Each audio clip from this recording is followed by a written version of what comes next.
Welcome to Worth It or Worthless, a show where every couple weeks we pull a game from my own personal collection of retro games, take off our nostalgia tinted glasses and decide, is the game good by today's standards and is it worth the price of admission? We talk about what the game does well, what the game doesn't do so well, and the things that are just plain weird. I'm your host Dan, joined as always by my friend Jordan. Jordan, what did we get into today?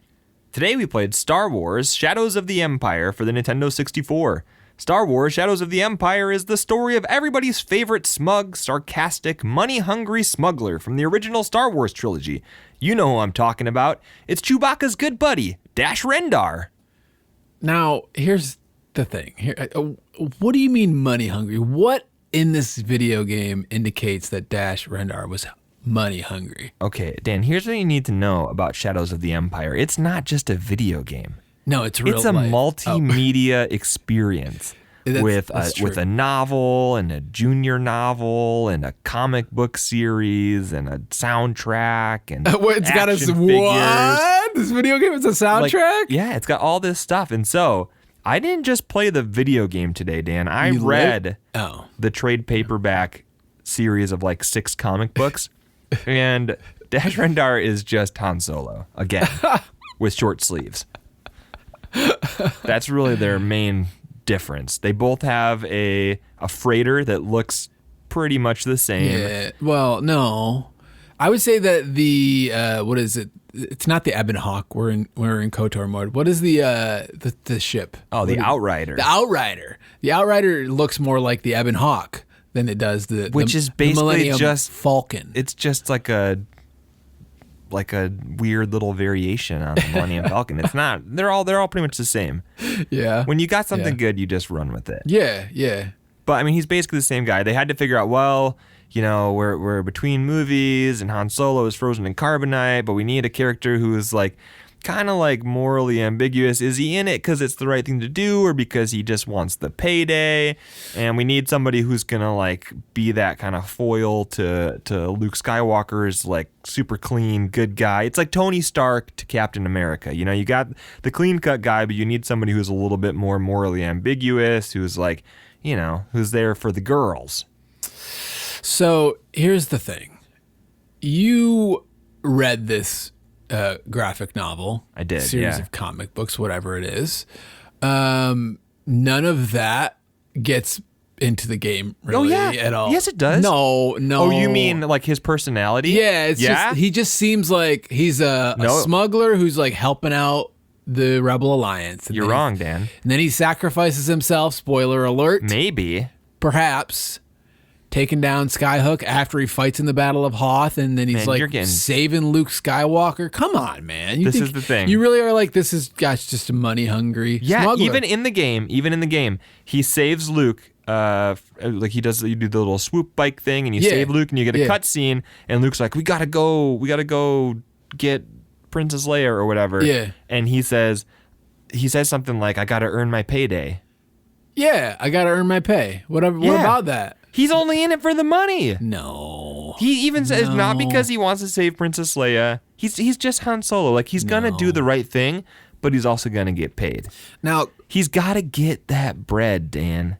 Cloud from Final Fantasy VII is coming to mind because in that game, Cloud is sort of like, I just want to get all I remember about what are you going to pay me? I'm just all I remember about Cloud is that he had amnesia and almost no personality. So I'm not really sure if I see the parallels. But I'm just saying, like, this character does not strike me as the same one. Like, when are you going to pay me? Like, when are you going to pay? It's that was the whole point of him. Like, they put him in there to be Han Solo because they couldn't use Han Solo. Han Solo's in the opening cutscene. Yeah, but he's like there in like the preface, like the prelude.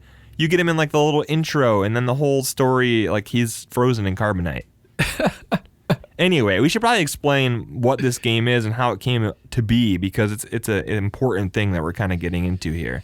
I think it's probably going to be some of your fun facts, maybe. Maybe, probably not. Maybe. Okay, well, let's just see what you get, and I'll fill in the gaps. I didn't know anything about this game until today, when I just dove headfirst into it. Now I'm basically an expert because I did about an hour of cursory research. in reading the comic, and then we've played the game for a while. Oh man, I read some of the Wikipedia. Shout out to Wikipedia. Shout out to Wikipedia, where our fun facts come from. For me, I had some experience as a kid with this game. Yeah. I never owned it. Me neither. Played it a little bit here and there.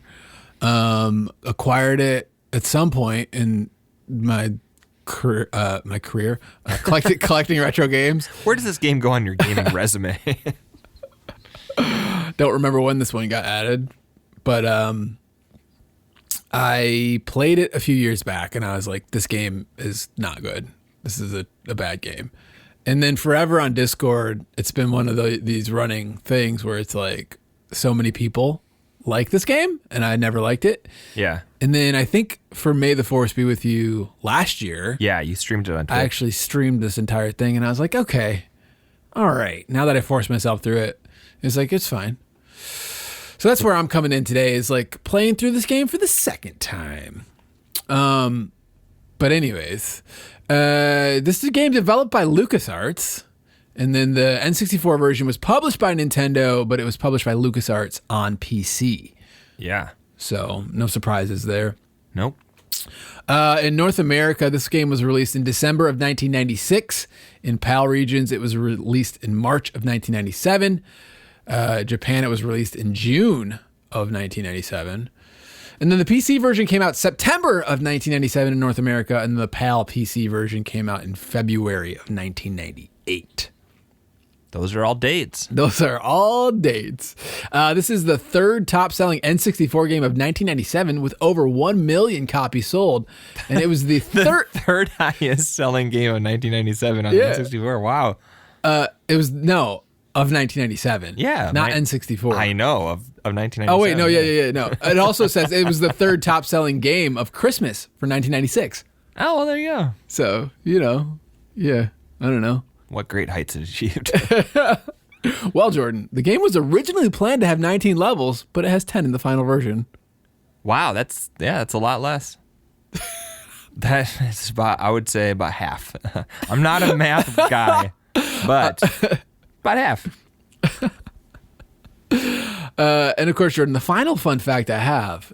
During development, LucasArts tested the game on a modified Super Nintendo controller with an analog and a Z trigger. For maximal secrecy, the controller was concealed in a cardboard box where the developers could stick their hands inside. Yeah, I love that. So this was one of the first N64 games. They had to give them something to test it with, but they didn't want people to see. Because, the N64 controller was so different from anything else at that point.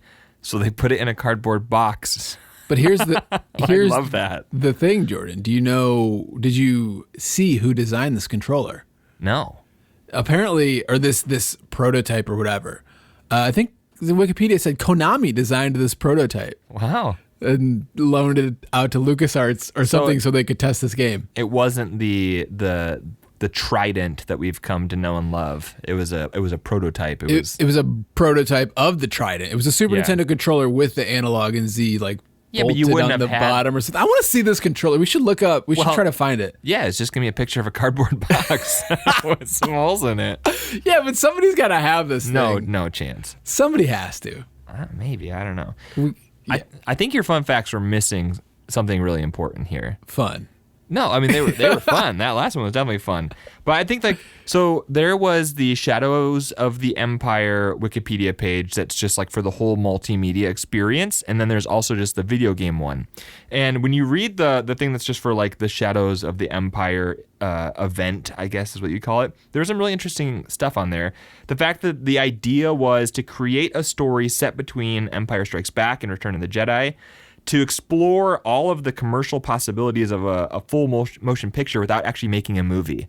They're like, what if we did everything that would normally go along with the movie, but we don't make the movie because this is in the 90s, obviously. Yeah. And the reason they did this, it was meant to reinvigorate interest in the public for the franchise, like Star Wars. Before they re-released the special editions into theaters, they were going to, in the 90s, George Lucas took the original versions and added all of this unnecessary CGI. Yeah. And to get people excited to go to the theaters and pay for that, they're like, we're going to release this Shadows of the Empire thing. We're going to release a book and a book for kids and comics and toys and a video game and all this stuff. as if there was like a whole movie, but there wasn't really a movie. It's just this thing like set in between two movies. And you couldn't really make a movie out of this because it's really just kind of like an interlude. You know, there's some good stuff here, especially in the comics. They add all this like stuff with Boba Fett and these other bounty hunters, but I don't know if there's enough here for a movie. But the idea to like take all of this stuff and be really intentional about like releasing all this multimedia at once in order to reinvigorate popularity for Star Wars, I think is an interesting concept. So the comic itself is not like very long. It was like, if you take like the trade paperback, I think it was like 120-ish pages. Okay. So you don't think it would make like a good Disney Plus series or something? You know, if Disney were to take this material and adapt it into a show. No, I mean, like, here's the thing.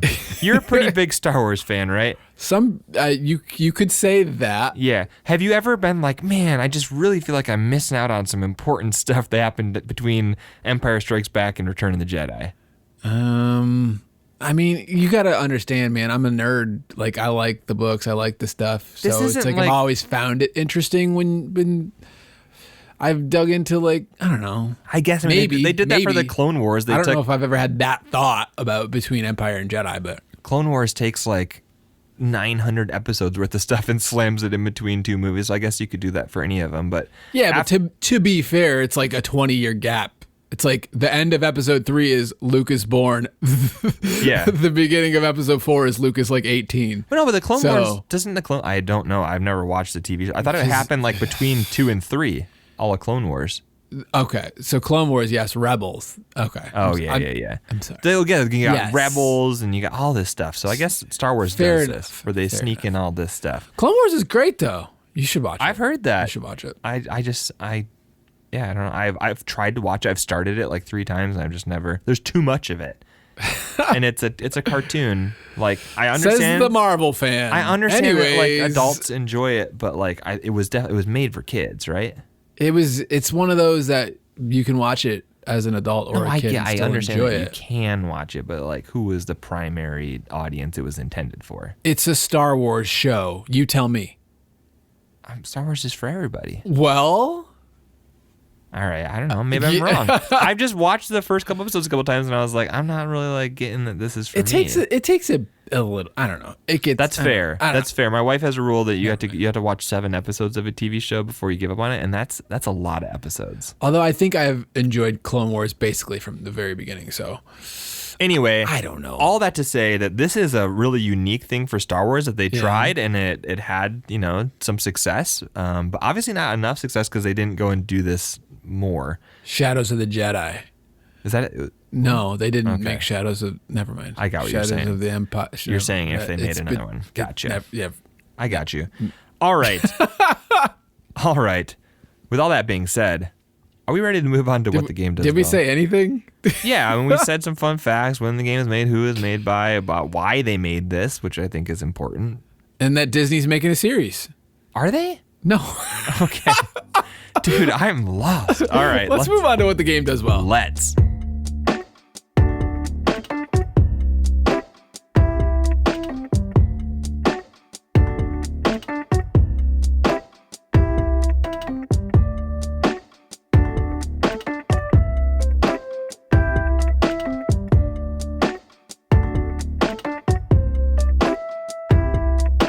All right, Dan, I think that the first thing we have to say about this is that this game does a lot of different things.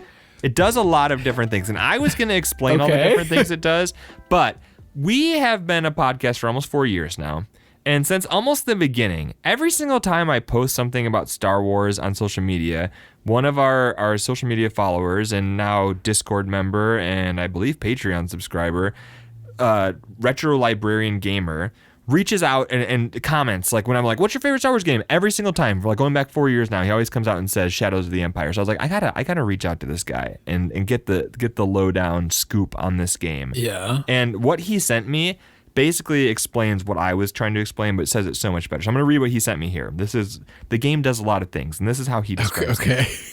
You start off lassoing AT-ATs in the Battle of Hoth with a gameplay similar to Rogue Squadron.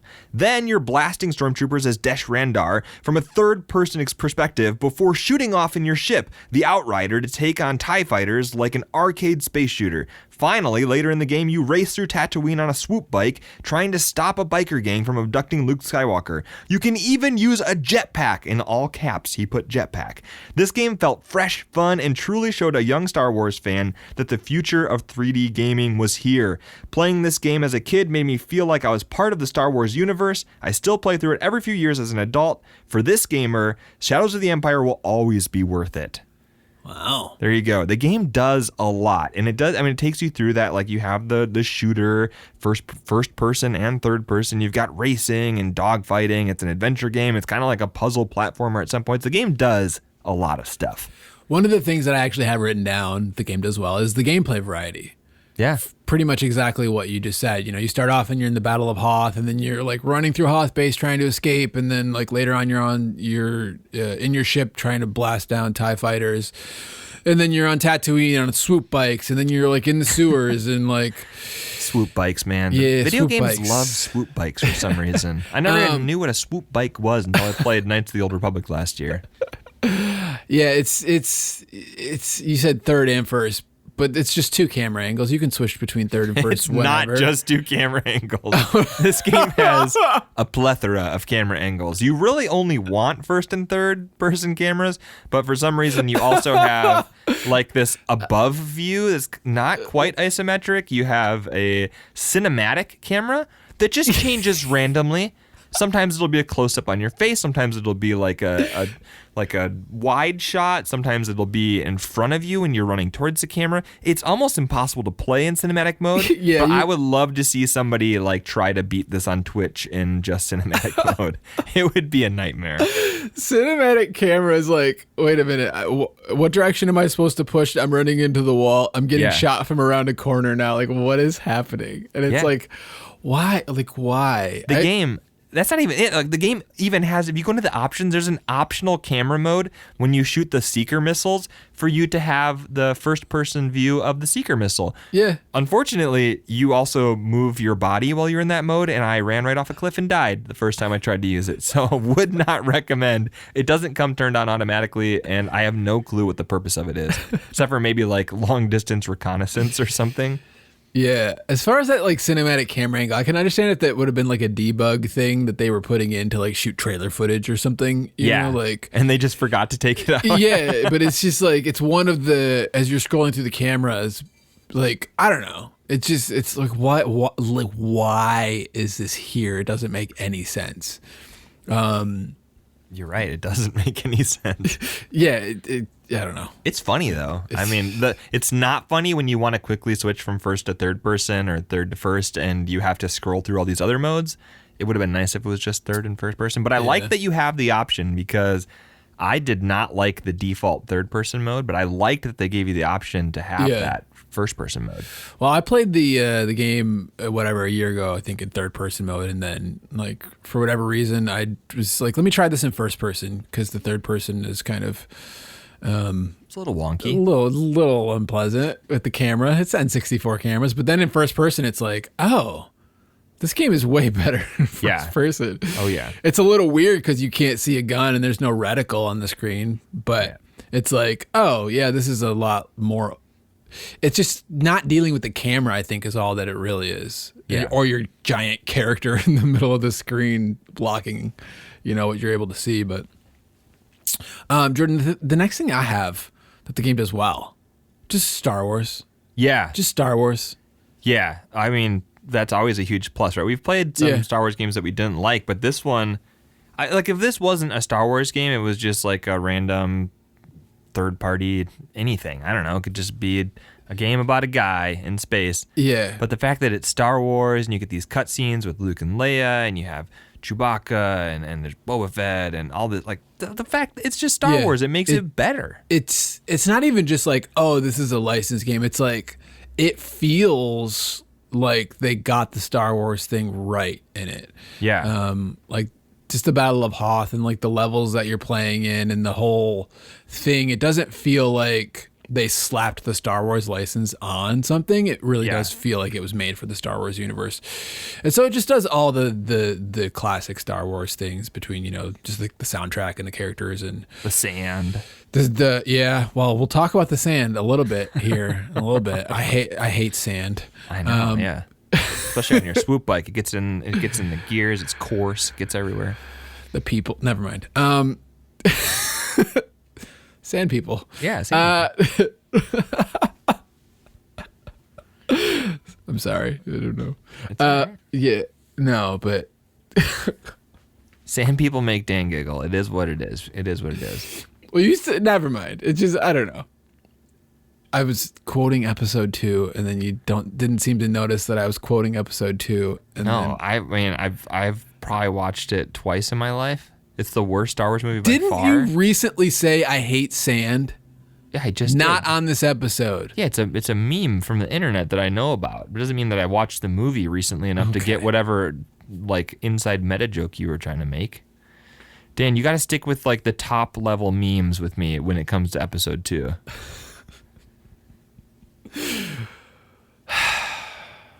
Whatever. Yep. Feels like Star Wars. It feels like Star Wars. That's a true statement. What else you got?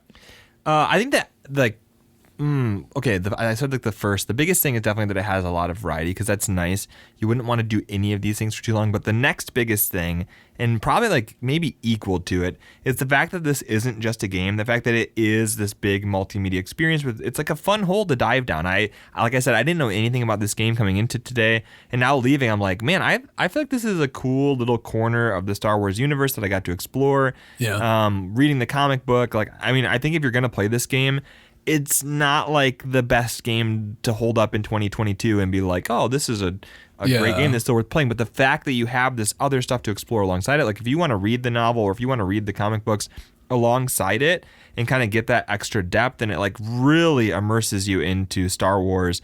I liked that, and it really elevated the game for me. It took it from just like this random Star Wars game that I didn't know anything about to like this little corner of the Star Wars universe that I feel like I got to experience.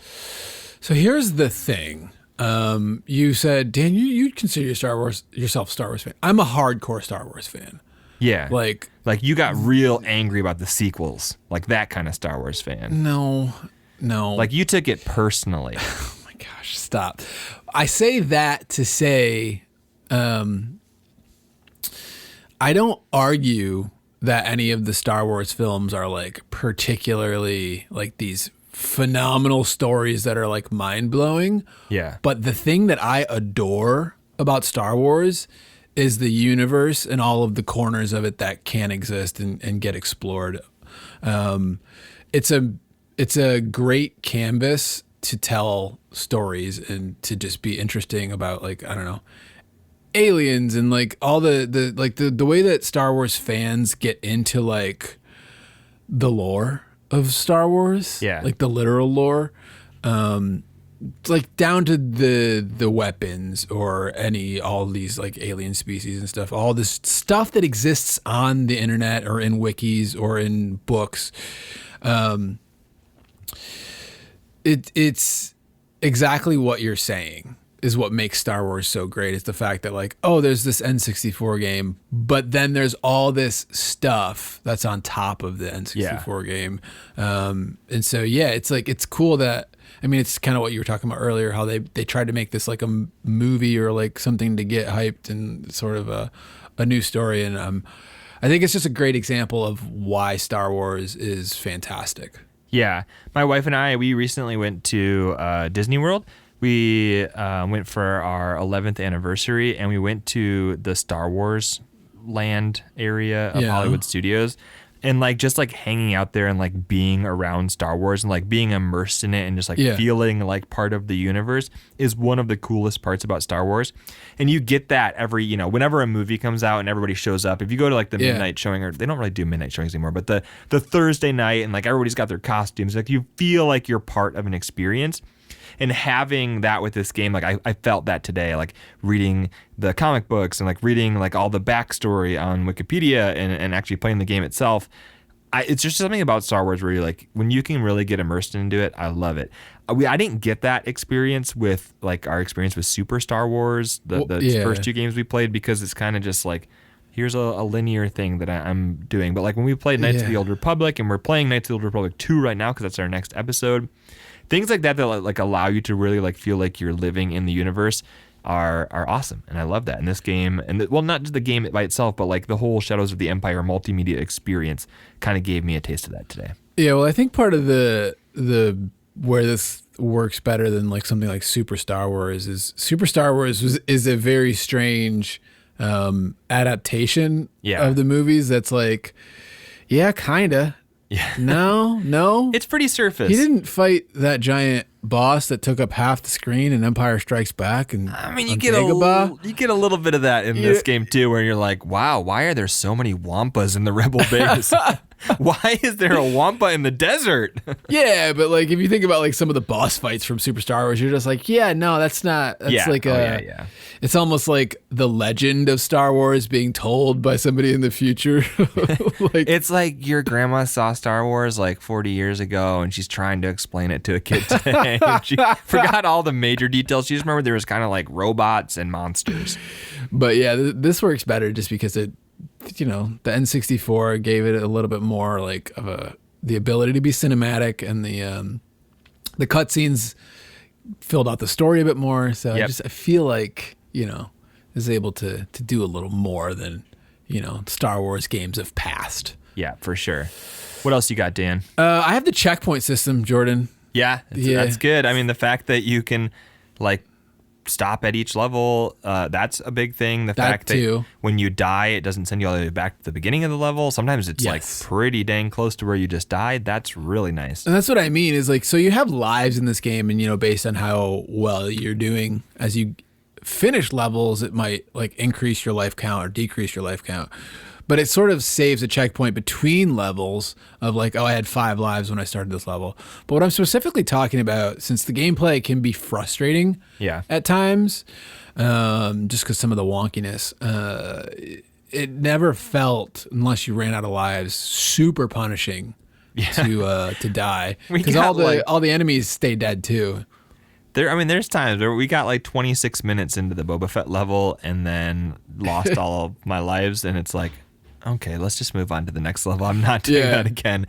But yeah, for the most part, like as long as you have lives left, it's not punishing. Now, fortunately, I had all the levels unlocked, so we could have, skipped the Boba Fett boss fight, which is not, that's a different part of the podcast.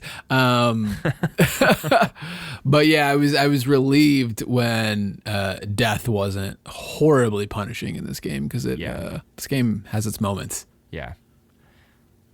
Do you have anything else? I got one. You waiting for me? Well, I was waiting for you. I don't know if you have like a whole list of things. I have a couple more things, Jordan. Okay, the last thing that was notable for me is the auto aim. The fact that this game has auto aim is awesome. I have that too. Yeah, the N64, you only have the one analog stick, so it's not super easy to aim. No. So the fact that they give you a very generous auto aim, so like if you're shooting at something and there's a bad guy, anywhere in that like half of the screen, it's gonna pull your bullets to it, which is really nice. You don't get that so much on the bosses, which makes those a little bit more frustrating, that you don't get that super generous auto aim. But in most of the game, you can kind of just run around and blast, and your guy's gonna automatically shoot at anybody on screen. I feel like the game would basically be unplayable if it didn't have auto aim. Yeah, they made a really good decision by including it. You're right. It basically does save the game from being completely unplayable to being something that's enjoyable. Yeah, I'm not sure like what other options they possibly could have had as far as like that goes. You could have no auto aim and just make it not fun. But how would you have aimed though? By turning your whole body. Yeah, I don't know. You have to have auto aim. But yeah. Last thing I have, Jordan, challenge points. Like I think that there's these hidden like rebel symbols in each level. Yeah. Some of them are a little bit different. Like, oh, shoot the red asteroids. Like, I don't know. Some of the challenge points are not that, but most of the time they're just hidden around the level. Yeah, but they give the player like some incentive to explore the levels. Yeah. A little something extra to do. And apparently, you unlock stuff if you get all the challenge points. Yeah, and each different difficulty you can unlock something by doing it. And it's not always something amazing. Like I think if you do it on easy mode, you can unlock a map that shows you where items and enemies are. Talk about the Lebo scanner? The Lebo scanner. On one of the difficulties, you can unlock the ability to fly an X-Wing. I don't remember any of the others. Yeah. They weren't nothing. It was nothing huge, but it is a little bit of incentive to do it. I like that. I like that. See, if you're going to wander around these levels, they're at least going to give you a little something for doing it. Yeah. So, yeah. Other than that, Jordan, that's about all I have right now. All right. Well, let's move on to what the game doesn't do so well.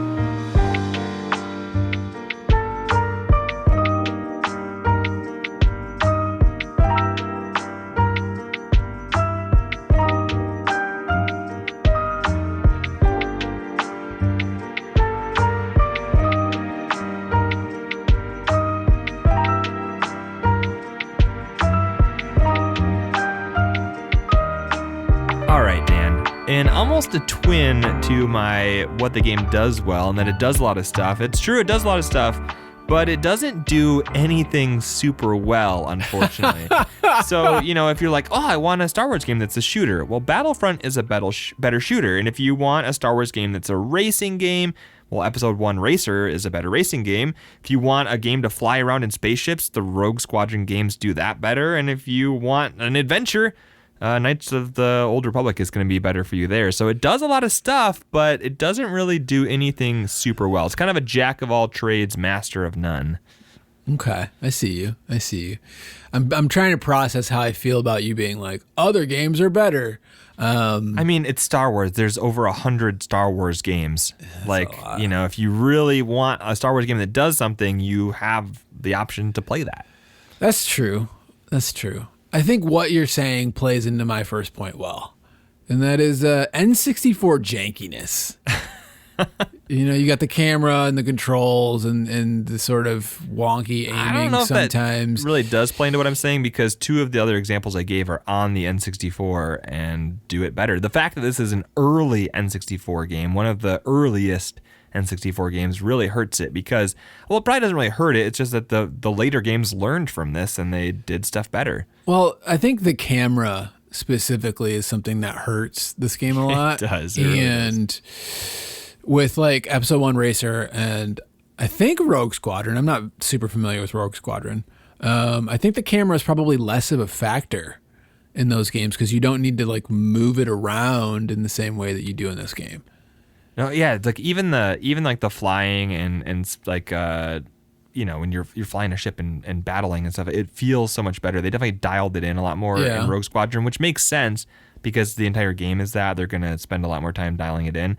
But it's not bad in this game. It's just not great either. Janky. It's janky. It's part of like why the N64 isn't a console that holds up super well. It's just because it's this single stick controller. Nowadays, every game after Halo all of a sudden figured out, every game after the N64 was like, this right stick controlling the camera became a thing that's normal now. Definitely helps. So going back to it is like really hard now. Yeah, but so there's that aspect of it. You have to give it credit though.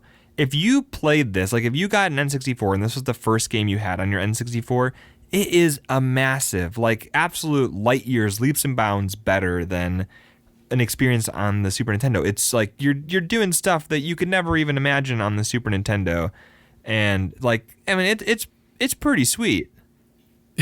Like when you look at it relative to the Super Nintendo, when you look at it relative to 2022, you're like that's which pretty. Is this podcast? I know. I want to give it some credit because Stop giving it credit. We're in what the game doesn't do well. If you want to give the game credit, you should have done it 3 minutes ago. Listen, though. We're coming out of April. I'm not listening anymore. We're coming out of April. This game is not Superman 64. We're coming out of April. I thought we were coming out, and we played we played this instead. Oh, stop. At no point was I, done with this game. He says, it's infinitely more fun than Superman 64. That's true. That's to which a fact. I say, Superman 64 is zero fun, so anything. It wasn't the least fun I've had playing a game on this podcast. We don't need to Don't go start into with that. me. I won't. Don't even start. So Jordan, another thing I have that the game doesn't do well, platforming. Yeah, I mean, I like how you conceded that. You're like, oh yeah. No, you're right. actually. It's not great. It's very bizarre that the game is actually easier to platform in first person view than third person. Like literally, I was thinking for a while. I was like, okay, I need to switch to third person to do these platforming sections because surely that's going to be the way to go. Yeah. And then I realized very quickly, no, literally everything is better in first person mode except for flying. Don't fly in first person mode. That's a terrible idea. You just puke everywhere. This game, your character has about 30% of Earth's gravity with his jump, so he's just like flying everywhere. So trying to platform in this game, you're like overshooting jumps. Well, I want to know, what is Dash Rendar's midichlorian count? Maybe he's got a little bit of force sensitivity that lets him jump higher. Or maybe these planets we were on just had lower gravity. Like, what are the chances that every planet in the Star Wars universe has the same gravity as Earth? It doesn't matter if it has the same gravity as Earth. It matters when you're trying to platform in a game, and I just brought up the amount of gravity relative to Earth because... No, you're right. The platforming is bad. I'm just making a comment about Star Wars in general. Well, you know, every planet probably has different gravity. You never see anybody bouncing around moonwalk style in Star Wars. No, maybe he's got the boots from Super Mario Brothers, the movie. Maybe. I don't know. But yeah, platforming, like you were trying to get on this one platform to get a secret thing or whatever. And there was a gap that was probably a couple feet. Yeah. And you're just like, I jumped like into the jumped next way too far. Yeah, next solar system. And you couldn't like make like a mini jump. You just fell in between it. That would have been nice to be able to do a light tap and do a small jump, but no, you only get super jumps. Precision jumping, not what this game does well. No, another thing to go along with, we kind of missed this when we were talking about N64 jankiness, but it's really hard to see, which happens a lot in a lot of N64 games, but it's especially bad in this. You get a lot of fog, the draw distance, so like the stuff that you can see on screen is very short. Yeah. Like you get to a point where it's just like, okay, I got about 20 feet in front of me, and then it's kind of gets foggy. It's like, where am I going? I can't find the exits. I can't find the stuff that I'm looking for. I can't even see enemies that are shooting at me sometimes, where that is another place where the auto aim comes in handy because you just shoot and hope that it's going to hit somebody. Yeah. And you don't get, when you're in first person view, you don't have a crosshair, you don't have a gun on the screen, so you're kind of just like, you have to shoot to see where you're shooting. There's not even any like camera bob at all. Like you're actually in first person. It's just like attached to your forehead and you're just gliding along the ground. Yeah. It's kind of weird. It kind of goes along with the camera wonkiness, the N64 jankiness. It's funny. That whole point that you said, the way that I worded it is I'm exhausted. It's just like the grainy, like dark, like muddy colors that are all over this game. Very dark. Yeah. It just makes it like hard on the eyes. And like even sometimes you can't read like the text on screen. It's like the crawl is going up. And if it's not like at the very bottom and big, like you're like, what does this say? My eyes... Oh, I don't think it was the worst N64 game that we've played as far as like eye strain. Yeah. I think Perfect Dark was pretty bad with that. It's a really dark game. But this was... What's in a name, you know? Perfect Dark. The game is dark, yeah. Shadows of the Empire. There's lots of shadows in this game. That explains everything. It does. It all makes sense now. It all makes sense. Jordan, the boss fights in this game are... a dumpster fire. I don't know about, I mean, they're not good. They're not like super fun, but they're not like crazy hard. We didn't really get stuck on the boss fights. They're not fun. You don't have that auto aim, so you get these really good You do guns. have the auto aim. It's just not it's as hard. good though. You're trying to like dodge attacks, and the bosses are like hitting you cheap, and the camera's like not doing what you want it to do, or like the whole, I don't know, it's just messy and not very much fun. Like I remember when because we didn't I fought the giant robot boss in like Zizer's castle. Oh yeah, Zizer, my favorite Star Wars character. Yeah, and like it's a multiple phase boss, so then you're gonna go fight him in a labyrinth. And I remember like I died, and I was just like, I can't play this level again.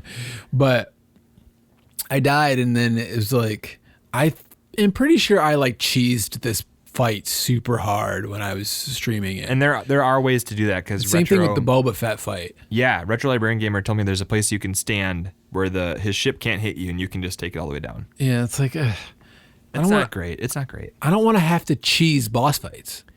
No, but I mean, it's definitely not the worst. What this game needs is kind of what gets introduced in Legend of Zelda Ocarina of Time for N64. You need a button that allows you to lock on to an enemy, and that would have helped in the boss fights a lot. If you had that Z-lock or whatever, where you can just lock onto the boss and you know all my bullets are going to hit it, that would have made it a lot easier, especially with the camera being so wonky. If you could hit that button, have it lock on, and it turns your camera so you're facing the right way, you're not like trying to figure out where the boss is. Yeah. That would have helped a ton. Yeah. Jordan, another thing I have. Yeah. The swoop bike racing and vehicle segments. Not all the vehicle segments. Come on. The swoop bike was by far the worst. Like, you're going way too fast. It's basically pod racing, but in a hallway. With oversensitive controls. Terrible physics. I didn't think that the actual like flying around, like Battle of Hoth, that was fine. That was pretty similar to Rogue enough. Squadron. Yes. The space battles were a little disorienting because there's no like perspective of which way is up. Like you have to, if you've ever read Ender's Game, you ever read Ender's Game? Nope. The whole point when you're fighting a battle in space is you have to orient yourself. So they do this thing where the enemy's gate is down. They have to orient the battlefield, and you have no way to orient the battlefield in this game. You're kind of just like flying around, and you're kind of getting sick to your stomach because it's hard to figure out which way is up, which way is down. You have this radar that's almost useless because you have no idea of which way is left, right, up, and down. And then you have it's 3D. It's not on a 2D plane. So that's not great. But some of the vehicle stuff wasn't as bad as the swoop bike. Okay. Well, I should say I'm specifically talking about the couple levels where you're like just gunning for you're in the gunner, whatever, cockpit, whatever it's called. Turret, whatever. You're shooting down TIE fighters. Yeah. And it's like, I have to shoot down like 60 ships. Like, what is like this? Yeah. That ties into my last point right there, is that some of these levels are way too long. You have the first TIE fighter thing. You had to kill 60 TIE fighters and then like 15 bombers. Something like that. Yeah. Then like the very final level, you don't even get a count. I think I had to kill 60. Yeah. What were they called? They were called like Star Vipers. I don't know. They were weird. I don't remember those from Star Wars. You're on the desert train for like an hour. That level went on for way too long. So some of the levels are just way too long. I realized that the game isn't super long, and they probably wanted to like extend it by making some of these levels longer and making the amount. Like, we're playing on easy mode, and it's still making me kill 60 TIE fighters. Took us about 3 hours to play most of it, and when we failed, we would just move on to the next level. We skipped a chunk of it. It's supposed to take you 5 hours to beat this game. Yeah, I could see that. I could see that being a thing. Jordan, one of the last thing that I have that this game doesn't do well. Yeah. Desert Wampas. Desert Wampas. For a game that was trying to really stay true to Star Wars, give us the Star Wars experience, why are there Wampas on Tatooine? This is such a me and our first our first 20 episodes. That would have been my main gripe with this game. Weren't you the first one that pointed this out? Oh, I did. But the fact that you have it as its own point is very funny to me. That would have been I would have gone on to a whole rant about that. Yeah, and today I just don't have that in me. Yeah. I don't know. I mean, it's egregious. It's a huge mistake, but I can overlook it. It's a mistake at the caliber of Greedo shooting first, I guess. Yeah. It's McClunky. McClunky. I was trying to remember McClunky. I need to. Which, by the way, shout out to the Lego Star Wars Holiday Special, because they literally throw McClunky in there with Greedo, and it's hilarious. I love that. Yeah, yes. It needs to just be a thing that, that. Somebody needs to carve that into George Lucas's gravestone when he dies. We can't allow the fact that the man had to add one last thing. If you don't know what we're talking about, There's a scene, McClunky. Han and Greedo from the first Star Wars movie, they're sitting there, and in the original theatrical version, Han shoots Greedo, and then Greedo shoots, and like it's like obviously Han is kind of the aggressor in that situation. George Lucas didn't like that, so he edited it later so that they shoot at the same time, and then eventually he went and edited it again in a later release that Greedo shoots first, and then for some reason, right before he sold Star Wars to Disney, he made one last change to the movie, and when it got uploaded to Disney Plus now, when Han shoots Greedo, they shoot each other, Greedo yells McClunky. He yells McClunky. It doesn't, why? What does that mean? Why did that need to be added? Like, you had to pay an editor and a voiceover person and all sorts of people had to be in on this to make another change to a movie that at that point is 40 years plus. Who knows if they had to hire a voice actor? Maybe it was originally intended. They had a take where the Greedo actor yelled McClunky. I don't know. It's insane, and it just shows like you can have gripes about what Disney is doing with Star Wars, but I don't really believe that it was any better off with George Lucas. The dude just didn't know when to stop. It's the magic of Star Wars. Yeah. There's That's so what it many, is. So many layers. Forget the world building. It's Star about Wars. McClunky. It's all of it, man. It's like it's the world building of the characters and just the ridiculous like revisions that have gone, on through the years. Like, why is Anakin so powerful in the Force? Why can he drive a pod racer when no other human can? No, it's because he's got McClunky Orions. Couldn't help yourself. Yeah. All right. I think that's gonna do it. Is it? I'm out. Are we all McClunkied out? Yeah, I am. All right. Let's move on to the rest of our show.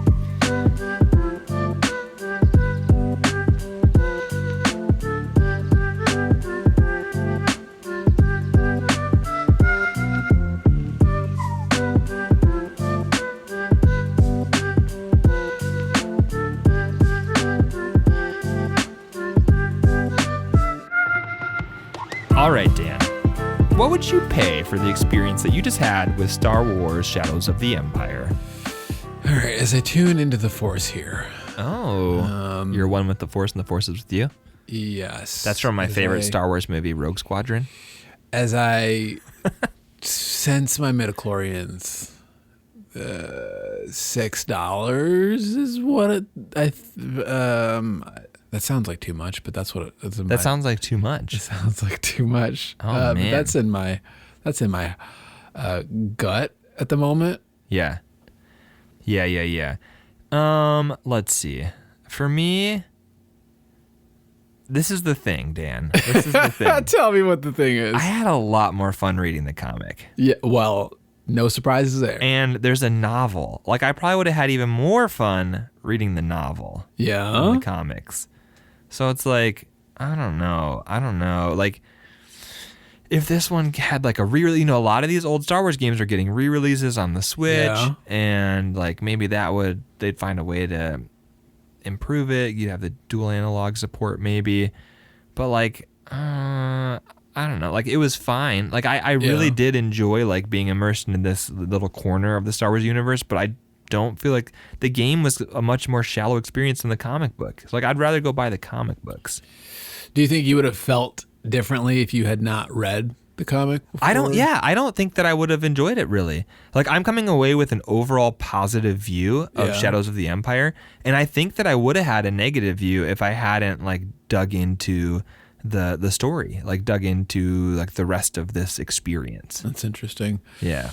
So what are you putting a dollar amount on your experience? Like, it's hard because this is definitely more fun for me than the Super Star Wars games. But this is like, if we had to like rank all the Star Wars games we've played on here, it's above the Super Star Wars, but it's below like Battlefront and Knights of the Old Republic and stuff. Yeah. So I'm like, you said $6. It's Star Wars, so that like just gives it like that gives it a dollar boost at least. So I'm gonna be at $3. I'm gonna be at $3. I love the N64. I love N64. I love Star Wars. And so those are gonna give it a little boost up to $3. Okay. But I mean, again, there's a reason we flipped this. I'm just not the right person to ask about this kind of stuff. So if they did remaster this and put it on Switch or something, Oh yeah, like what would, for a remaster? how much that wish list price how much that eShop wish list you going for? The sweet spot is definitely $4.99. Like 100%. Like I wouldn't ever go. Yeah. Okay, so what if they did a full-on remake? A full-on remake. Yeah, where they gave it proper like dual analog, and it was like a good third-person shooter. And I would want them to grab more of the story from the book and the comics and stuff, and pull that in and make this like the definitive way to experience the Shadows of the Empire story. Because right now, like you miss out. Like I was telling you, like there's this whole part in the book where like Leia and Chewie they are like pretending to be bounty hunters, and you get to see like where Leia gets the costume that she wears to Jabba's palace in Return of the Jedi, and like all of this stuff that added some cool layers to the movies that you don't get here, and even you don't even get them in the video game. So like if they were able to pull all that stuff in, like I would totally remade it like $15. Okay, I think I would, which is a lot for me. I think I'd be at like $20 for like a full on like. Yeah, I mean if it was like the same length. 3 to 5 hours, like I could stomach $20 with some replay value and all that stuff. Now it's never gonna happen because they've already retconned some of this stuff since Disney bought it and Disney. So it's not gonna happen. It's not gonna happen. Whatever. Yes. Whatever. All right, Dan. What do you think a loose copy of this game for N64 is going for?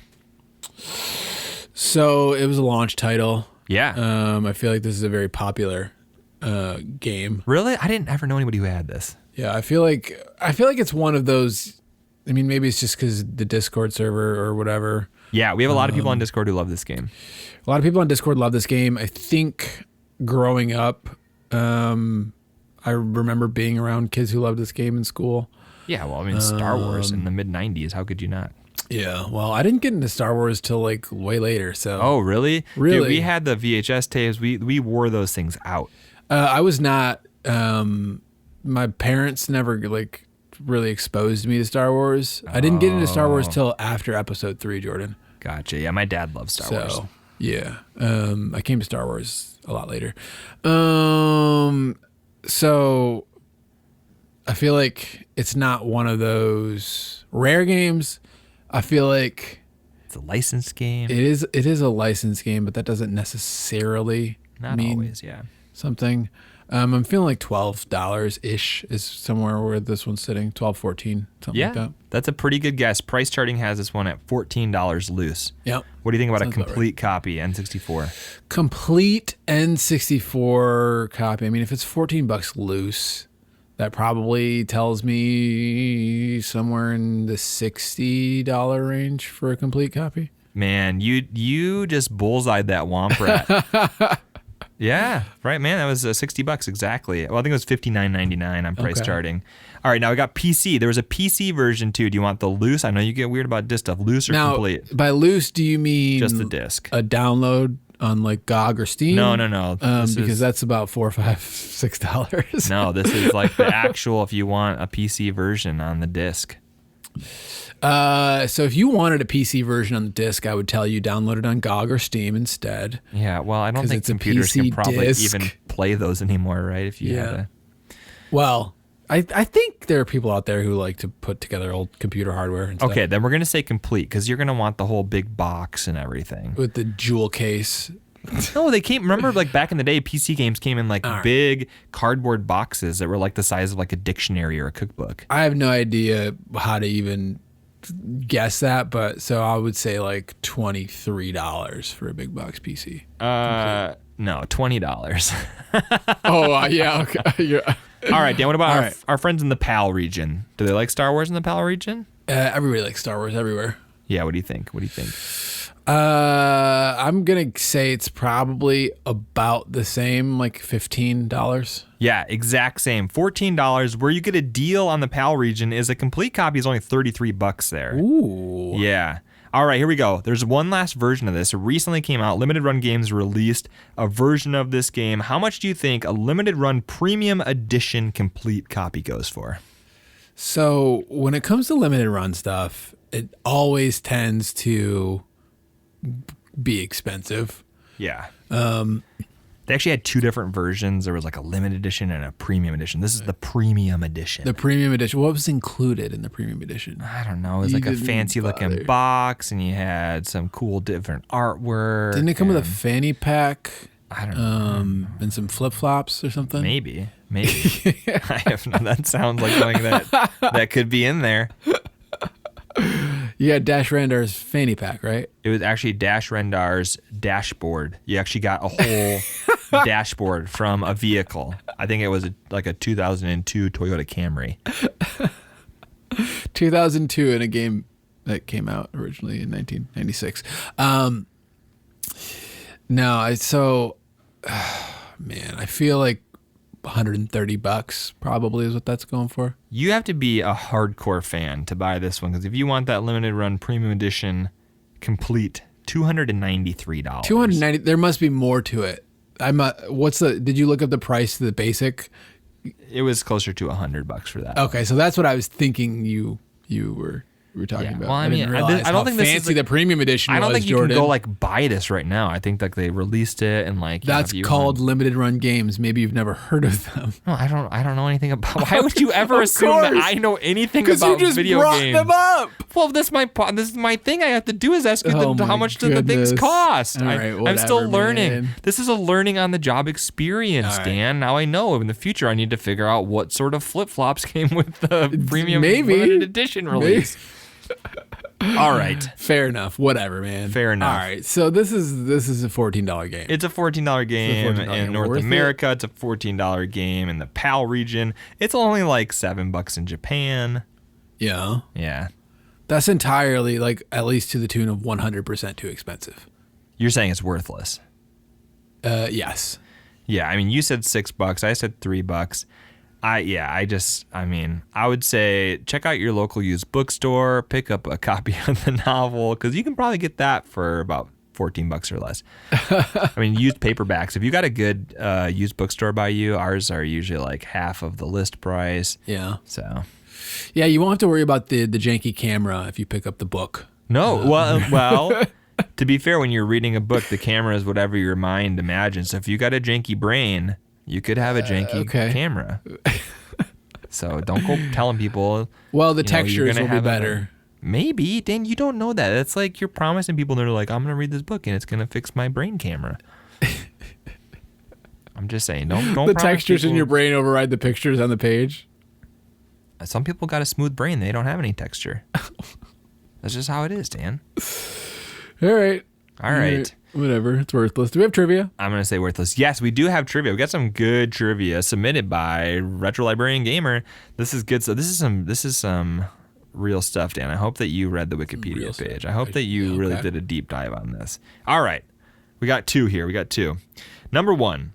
One of the creators of the game, John Knowles, said in an interview that early versions of the game started off as something else entirely. What genre was the game originally going to be? Mahjong.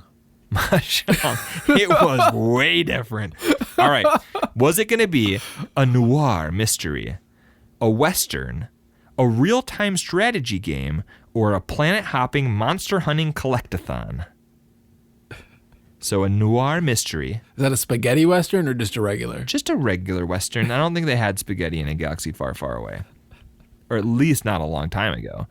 A real-time strategy game or a planet-hopping monster hunting collectathon.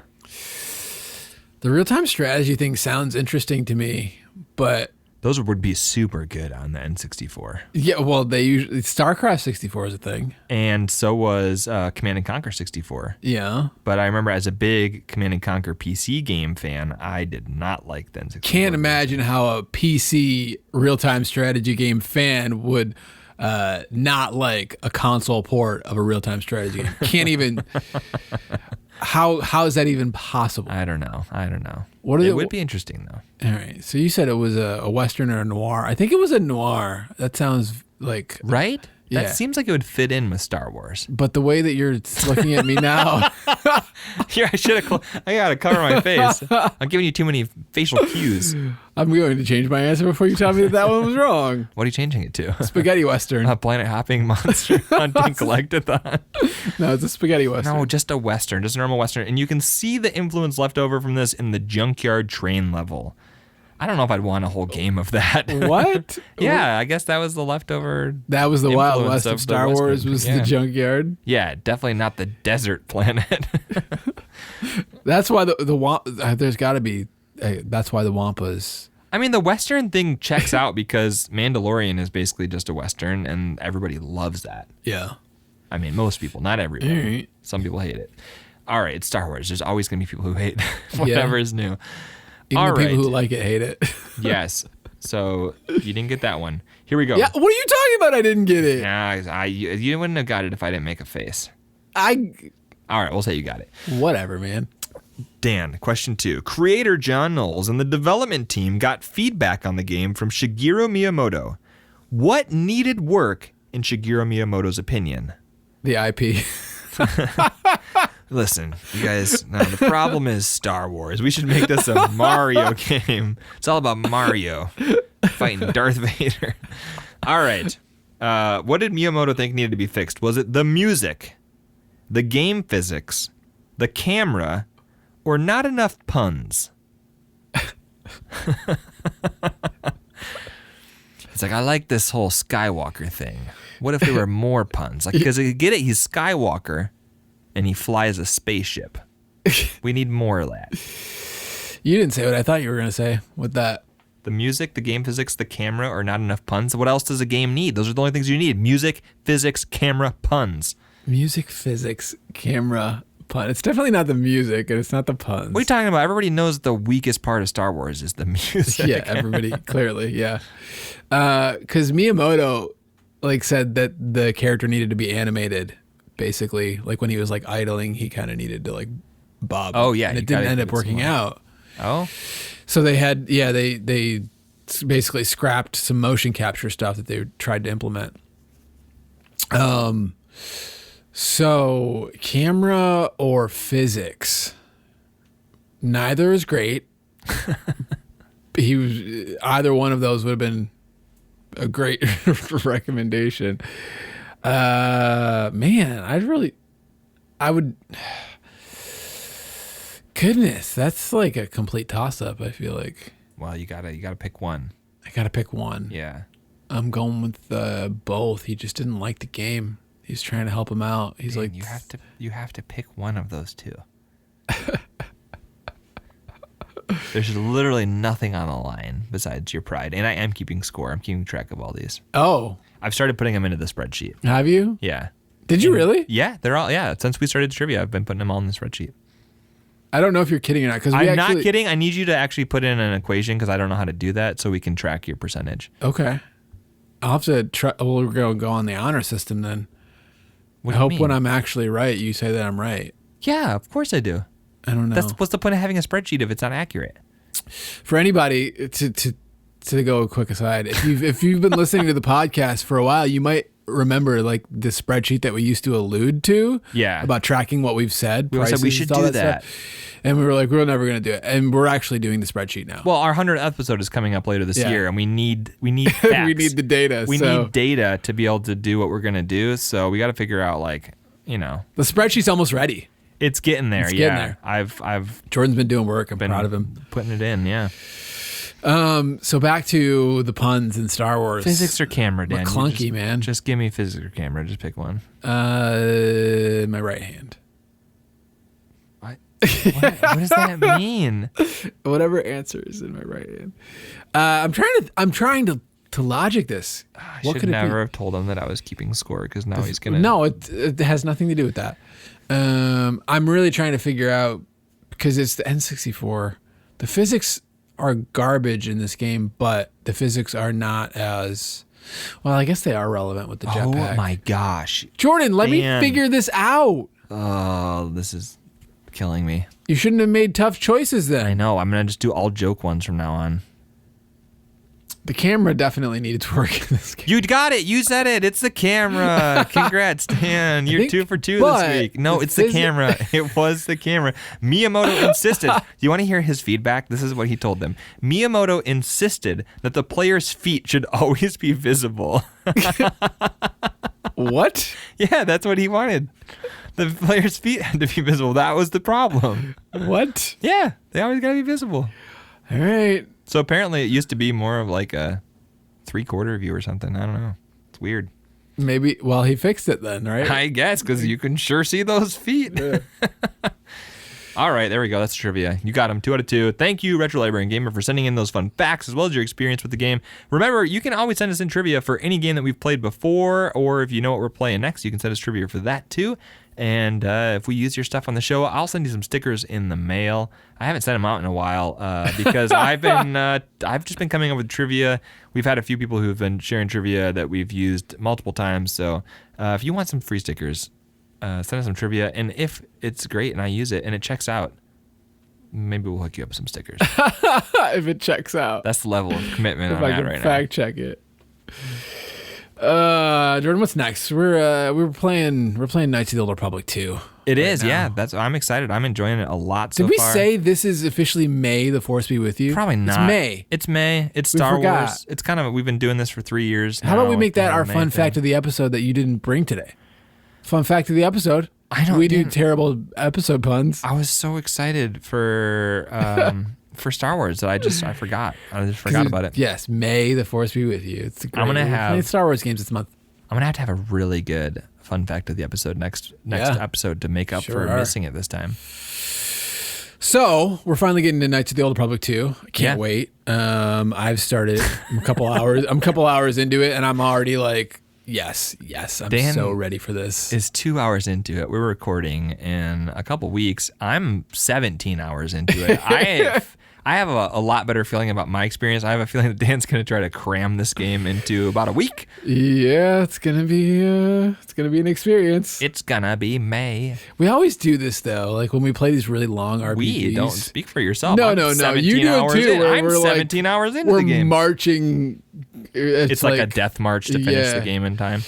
I'm having fun with this game so far. I'm having a really good time. 17 hours in, he's still having fun, so that says a lot, yeah. Maybe I'll go more than $3 next time. Oh my goodness. All right. So Knights of the Old Republic, may the Force be with you.